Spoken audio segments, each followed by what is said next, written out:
So today we're super excited to have Cynthia Coddington. And Cynthia, I know you have a middle name or a maiden name, so please go ahead and tell us your full name so I Okay, don't mess it up. thanks for the opportunity. It's Cynthia Delia Coddington. Delia is my maiden name, and I'm 100% Italian American, so it's important to me to keep that name alive. Yes, and best said by the person who owns the name. That's Right. right. Thank Right. you. Right. So congratulations. This is Thank very exciting. You've just published your cookbook. That's right. That's right. This was a very personal project, one that I did along with a very close friend during COVID. We call it our COVID Pearl. And I say that because it gave us an opportunity of time and very little competing with it since we're both retired now and had always wanted to do a family culinary album. As you probably know, family heirloom recipes often disappear with the older generations. No one takes the time to document them. And so we thought this was the perfect opportunity. And fortunately, had some guidance from a 6-week online cookbook writing class, which really provided the framework and helped us a great deal to kind of see this through to fruition. Wow. That sounds like quite the interesting project. It was interesting. It was touching at times to find the recipes that had the handwriting of my grandmother or my mom. It really brought back so many memories. Mhm. And then there was the practical part of documenting these Right. because the older generations didn't measure a lot. And I will Right. tell you, especially with Yes. my background, it was a pinch of this, a pinch of Right. that, or just add some eggs. And so many people would be saying, and how many? Right. We did a Right. lot of trial and error to come up with what we thought was the best representation of how we remembered that dish tasting. So it was a fun project. Being a taste tester was wonderful for our own recipes. And then we took it a step further because we're both gluten intolerant. And when you think of gluten intolerance as it relates to Italian cuisine, it almost sounds like an oxymoron because it's a cuisine that is very much wheat-based. Right. So we took on the challenge. It was very personal to us. And what that meant was we really sought out the best in class products, pastas, breads, even breadcrumbs, things that you would normally be using in putting together a family dinner. And that took actually more work than we thought because these are not readily available in grocery stores. Mhm. Starting to change. We're seeing more and more brands show up, but the really great products are made in Italy. No surprise. They've perfected the process and they make gluten-free pasta in the same way they make regular pasta. And Right. so finding these is really the challenge. And we did that. So much so that we came up with a list of the gluten-free pantry and devoted a chapter in the Wow. book. Excellent. So let me ask you this question. Was this a single point inspiration, or has this been a lifelong thought? What was the inspiration behind finally getting you to sit down and say, I am going to write a cookbook? And was it your mainly your family's traditions that inspired this, or um, or collaborating with your friend, or just having the time possibly during COVID? Well, I think it was all of those things. Let me just say that I am the oldest of 4 children and the oldest of 12 grandchildren. Oh, wow. Gosh. So I think it's in my DNA to be the family memory keeper. And in this case, those memories were recipes. I've always had a passion for cooking ever since I was a little girl. And in raising 2 kids, it was really important to me to pass on those values, especially the family dinner. So now all of those things really coalesced around the opportunity to spend the time to document. And it wasn't just family recipes, it was also recipes that I say we curated. And what I mean by that is that we were both working moms. We didn't have hours to spend in the kitchen as our mothers and grandmothers did. It was more typical of those generations. So we had adopted and then adapted recipes we had found either through cookbooks or online and made them appropriate or very tasty to fit the needs and the tastes of our own families. So we included some of our favorites in the book as well, of course, with attribution to the source that it came from. So it was a fun project. It was a creative project. As I mentioned earlier, I'm 100% Italian American. I'm also a student of the Italian language. So there were many touch points for me that made this a very, very fulfilling project. Excellent. I think that a lot of people assume that, especially with gluten-free cooking, that requires significant compromises be made. Do you feel that way, or do you? Well, let me just ask you, what are some misconceptions about gluten-free Italian cuisine that you Well, have possibly dispelled in your book? great question, because I think you've hit on something that most people assume. Well, if I'm gluten-free, that means I have to give up taste, texture, and that's exactly what we were trying to prove. Because feelings of isolation and deprivation often accompany this diagnosis.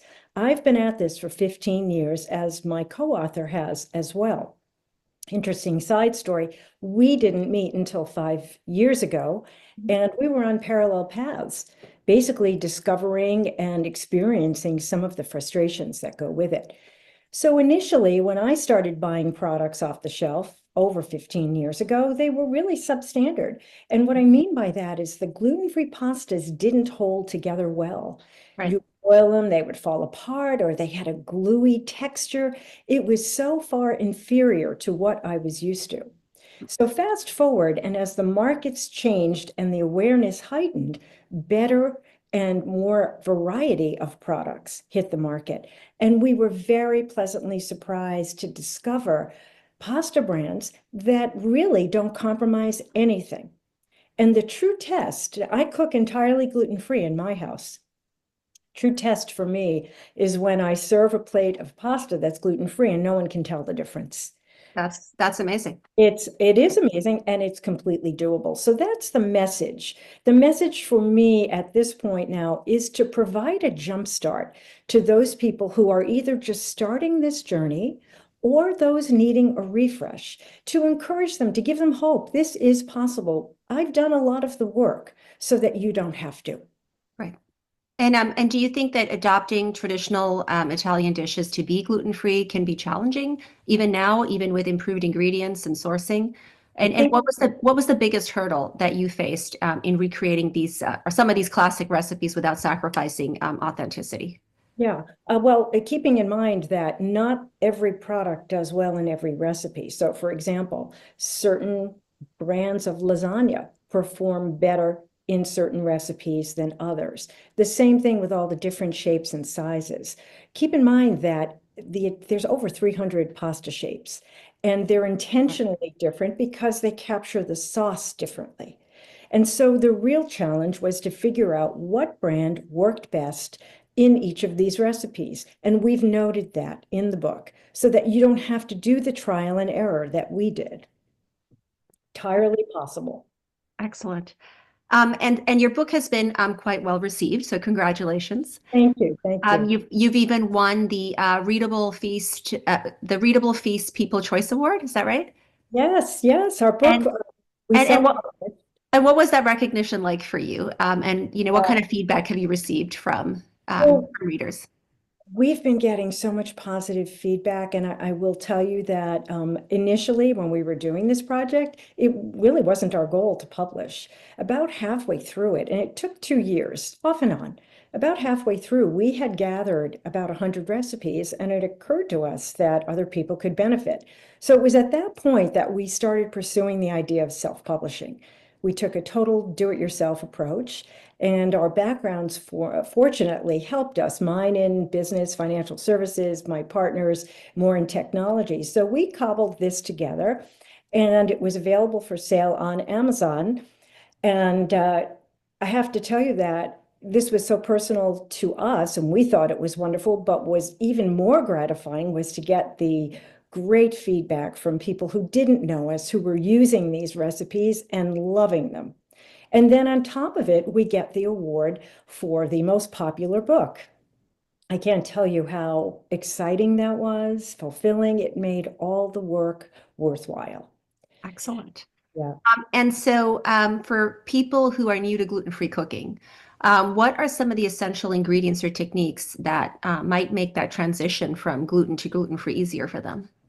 Okay, great question. It depends too if you're celiac or if you're non-celiac gluten sensitive. And I make the distinction because if you're celiac, you have to eliminate all of the contamination in your kitchen. That means surfaces have to be free of any source of gluten, wheat, toasters, toaster ovens, utensils. So there's that. If you're non-celiac gluten sensitive, you don't have to go to that level. And it really runs the gamut depending on your sensitivity. You may want to have the kitchen as free of contaminants as possible, but that's really dependent on the level of your sensitivity. Once you've done that, it really makes sense to start with the basics in your pantry. Start with the market leaders like King Arthur Flour or Bob's Red Mill. They have many gluten-free products on the market that are very good today. So for example, gluten-free all-purpose flour. King Arthur has two types, one with a binder, one without. Same thing for Bob's Red Mill. What I did in the beginning, Rama, was to go out and decide, well, I'm going to mix all my own flours. And so I bought all of the components, the rice flour, the potato flour, the tapioca, etc. Well, this was way overwhelming. And I ended up looking at these flours sitting in my pantry, doing nothing with them, not to mention the huge financial cost associated. I would mention to you that these products are inherently more expensive, sometimes 2 to 3 times more expensive. And the reason for that is the underlying ingredients are more expensive and require more ingredients to approximate the same texture, the same flavors. The other piece is that manufacturers of gluten-free products have to have a facility that is dedicated to that. Otherwise, they risk contamination. So stocking your pantry with the basic gluten-free flours, and a couple of great brands of gluten-free pastas, along with just general good practices in your pantry. Having chicken broths, having onions and garlic, and just a basic variety of spices and herbs really helps you put together a meal in no time.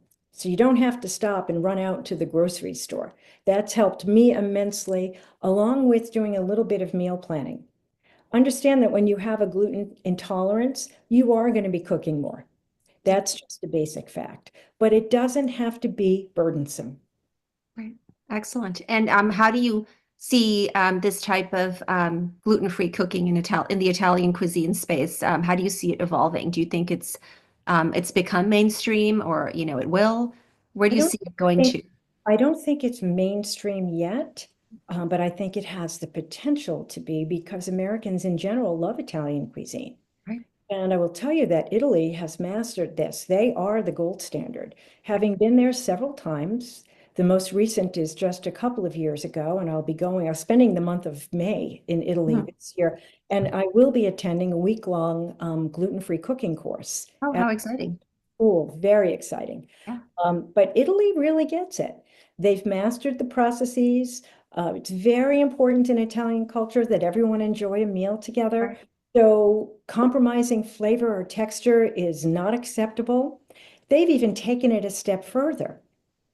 For those people who are diagnosed with celiac, if they present this prescription to the government, they're entitled to a stipend monthly.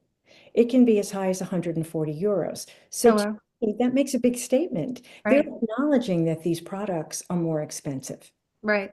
and they've Right. done something legislatively to address it. Right. That's amazing. Amazing. I Who hope would have that thought that, in Italy they have that, right? exactly. When you think, oh my gosh, I'm traveling to Italy, how am I going to do this? I Right. was pleasantly surprised that it was far easier in Right. Italy than it is here. Wow, that's amazing. And so, and what are next steps for you?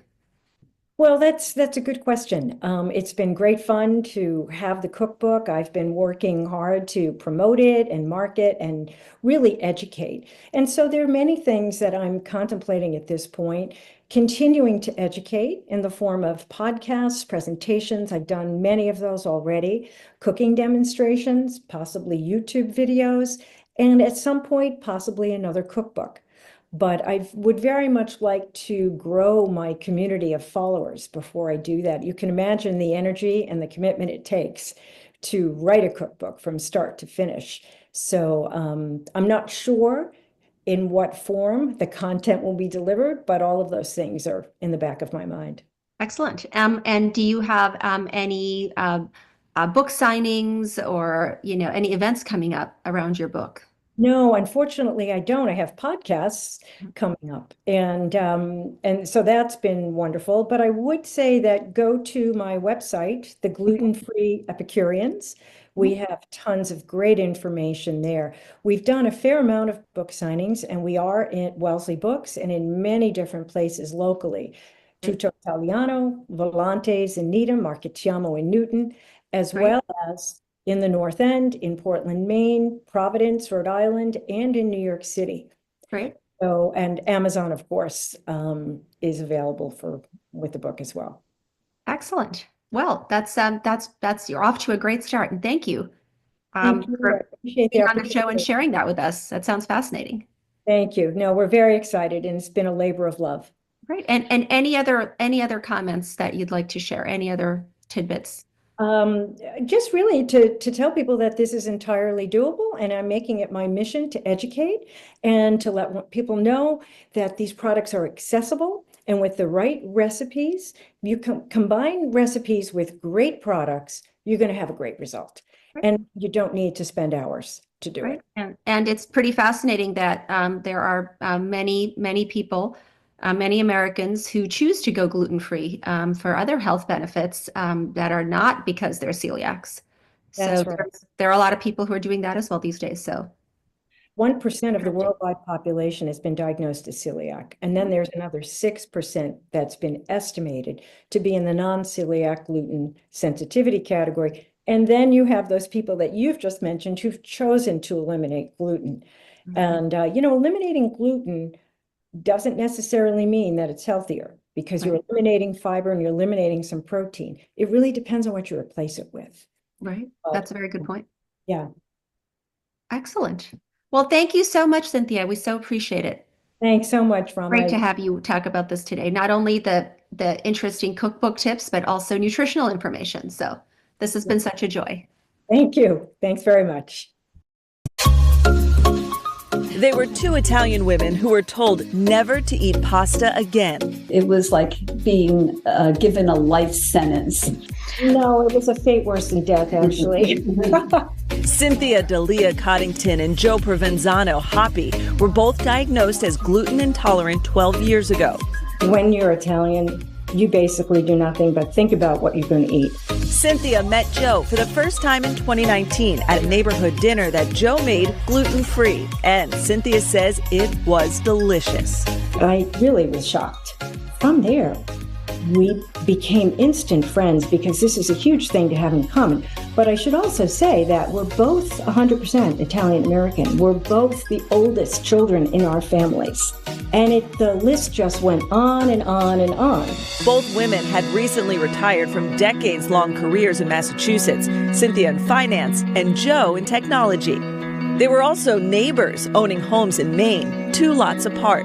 We really wanted to pursue other interests that we never had the time to do. In 2021, they took an online cookbook class during lockdown. And we started this project by, asking our family, what recipes do you think would be great for us to include? We also had favorites of our own that we've adopted. 4 tablespoons of extra virgin olive oil. The mission was to help others who were on the same journey with gluten intolerance. About 1% of the population with the autoimmune disorder celiac disease must be gluten-free, but it's estimated that 10% or more also choose a gluten-free diet, helping support a growing multi-billion-dollar industry. It is a special project, so we never really envisioned that we were going to be published authors. The challenge, Cynthia and Joe say, was to reimagine their family's recipes without gluten, but with as much or more taste. I have a biscotti recipe in the book, and it took many trials. And Joe and I went back and forth and tested each other's recipes. Both women had big shoes to fill, from Italian mothers and grandmothers who made every meal an event. Every Sunday at 2 o'clock, it was the tomato sauce, as the Italian Americans called gravy. And then the pasta to accompany it would be sometimes raviolis, sometimes spaghetti. So we were always 9 people at the dinner table every night. At 6 o'clock, you had to be in your seat and ready to eat. And it was important to have healthy meals, tasty meals, prepared most of the time from scratch.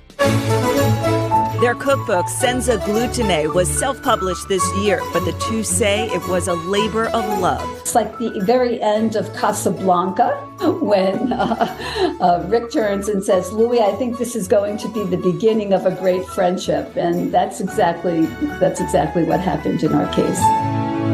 It's nice.